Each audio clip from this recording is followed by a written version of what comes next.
Hello guys, I am Aman Singh from Government Medical College. I am pursuing MBBS. 2 month में ना time management is very big problem, काफ़ी दिक्कत हो जाती है। तो इसी को मैं एड्रेस करने के लिए आया हूँ, थोड़ा बहुत बता देता हूँ, बाकी का कुछ नहीं है यार।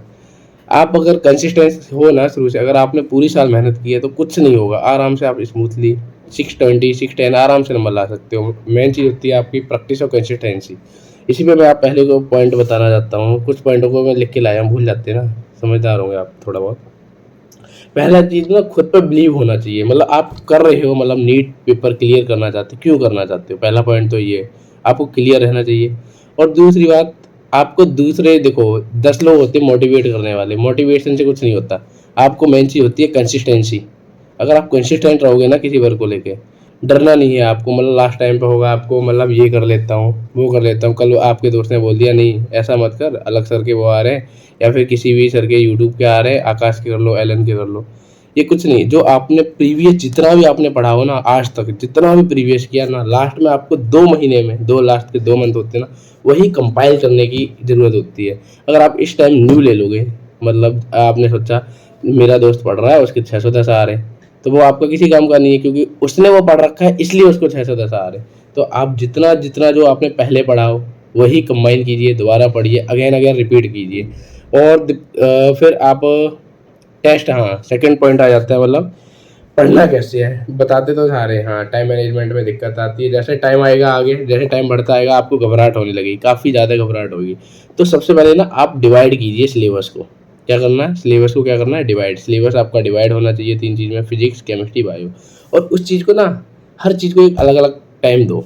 जैसे आपको बायो है, बायो तो ऐसी होनी चाहिए इस टाइप पे एनसीईआरटी टिप्स पे होनी चाहिए। अगर आप नींद में भी हो, सो भी रहे हो, कैसे भी हो, अगर आपको कोई जगा के पूछ ले इस चीज़ का आंसर क्या है, जैसे प्लांट किंगडम है, एनिमल किंगडम में आपको एग्जांपल याद होना चाहिए।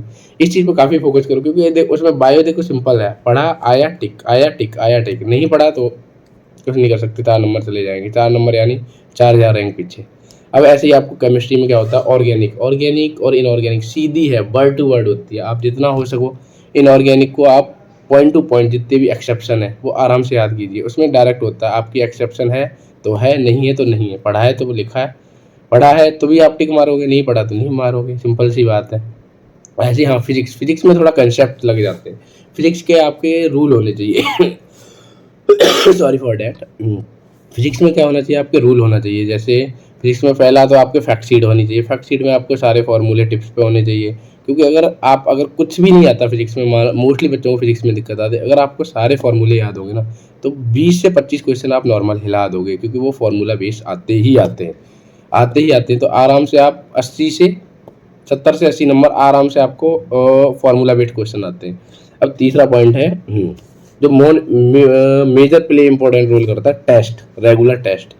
अगर देखो, अब मुझे नहीं पता आपने कौन सी कोचिंग ज्वाइन की है, कोई भी क्या ज्वाइन किया है, हर कोचिंग के वैसे अपना टेस्ट होता है। जैसे एलन का अलग है, काफ़ी अच्छा है एलन का भी। आकाश अपने टेस्ट बनाता है, एआईडीएस बनाता है, फिजिक्स वाला के भी है, अनअकैडमी के भी हैं, सारे अपने अपने टेस्ट बनाते हैं। बट आप किसी के भी टेस्ट दो ना, ये इंपॉर्टेंट नहीं है आप किसके टेस्ट दे रहे हो, इंपॉर्टेंट है आप रेगुलर दो, कंसिस्टेंट दो। अगर आप हफ्ते में एक टेस्ट दे रहे हैं, अब ऐसे टाइम कम आ रहा है, तो आप हफ्ते में, अगर सिलेबस आप ड्रॉप आउट हो, तो कम से कम हफ्ते में 2 टेस्ट दीजिए, वो इंपॉर्टेंट है। और ये टेस्ट में ज़रूरी नहीं है आपके 300 नंबर आ रहे हैं, 400 नंबर आ रहे हैं। इंपॉर्टेंट ये है, आप जो टेस्ट में जितने भी क्वेश्चन गलत हुए वो आपको रिवाइज करने, क्यों गलत हुए एनालाइज करने, एनालाइज मस्ट है। फिर है चौथा पॉइंट, मतलब आप इम्प्रूव करो अपनी मिस्टेक को। हम लोग बार बार जो है मिस्टेक कर देते हैं। मान लो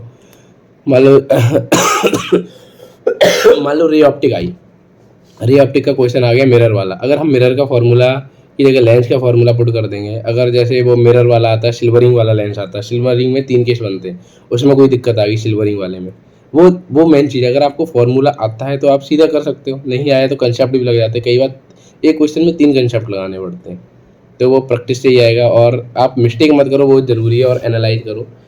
और क्या है, लास्ट पॉइंट में क्या ही है यार, आपको नेगेटिव करने वाले बहुत होंगे, 560 होंगे। मेरे दोस्त ही हुआ करते थे, क्या ही बताऊँ आपको। ऐसे आपके भी दोस्त होंगे, जैसे नहीं हो पाएगा, क्यों नहीं, ये नहीं हो पाएगा, इससे अच्छा कुछ और कर ले, क्यों नहीं होगा। पहले खुद से पूछो क्यों नहीं होगा। अगर आपने स्मार्ट और हार्ड वर्क किया ना, तो आपको कोई भी नहीं रोक सकता, क्यों नहीं होगा। यही पॉइंट मैं रखता था जब मैं भी ड्रॉप आउट था वैसे, मैंने भी तैयारी की, तो कुछ नहीं है यार कंसिस्टेंसी। आप लोगों को एक बात बताता हूँ, मेरे काफ़ी दोस्त हैं और अभी भी कर भी रहे हैं, लोगों को 5-5 6-6 साल लग गए, वो उन्होंने कंसिस्टेंसी रही, बस थोड़ा हार्ड वर्क और डर जाते थे, थोड़े डर लगने लगता है लास्ट में, तो वो नहीं करना। और लोग नेगेटिविटी से आप जितना आप पेपर के क्लोज आओगे ना, लास्ट में आपको नेगेटिविटी चारों से सराउंड कर लेगी, तो उससे आपको काफ़ी दूर रहना है, काफ़ी दूर मतलब पॉजिटिविटी रहना है। अच्छा खाओ, अच्छा पियो, अच्छा पढ़ो, अच्छा खाओ। और सिंपल सी बात, जो दोस्त, बच्चे, पेरेंट्स, रिश्तेदार, रिलेटिव जो आपको नेगेटिव कमेंट देते हैं ना, उनसे जितना हो सके उतना दूर रहने की कोशिश करो और थिंक भी पॉजिटिव, क्यों नहीं होगा।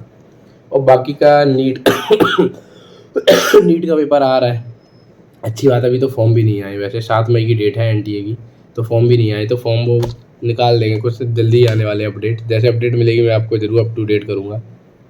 बाकी का लगे रहिए, मिलते हैं, गुड बाय, थैंक्स। बाकी का बाद में मिलते हैं, और कोई भी दिक्कत आए ना बता दो, आप मेरे इंस्टाग्राम में मैसेज कर दो।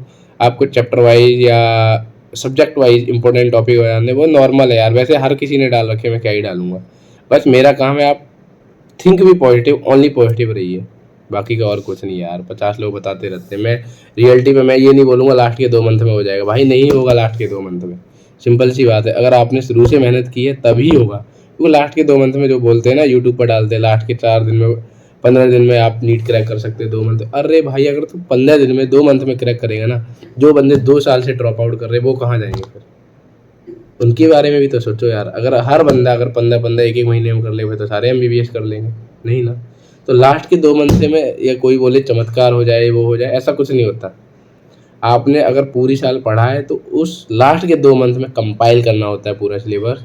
जितना भी हो सके, जितना हो सके, जितना भी हो सके, आपको स्ट्रेस आउट ही रहना है, स्ट्रेस में नहीं रहना है। एक टाइम मैनेजमेंट करो, अच्छे से खाओ और अच्छे से रिवाइज करते रहो, और कंसिस्टेंसी मतलब कंसिस्टेंसी दिखाना, और क्या ही है इसमें। बाकी कोई भी दिक्कत आए, मैं हूँ आपकी हेल्प करने के लिए, और बाकी को बता देना। मिलते हैं, till then goodbye, thank you.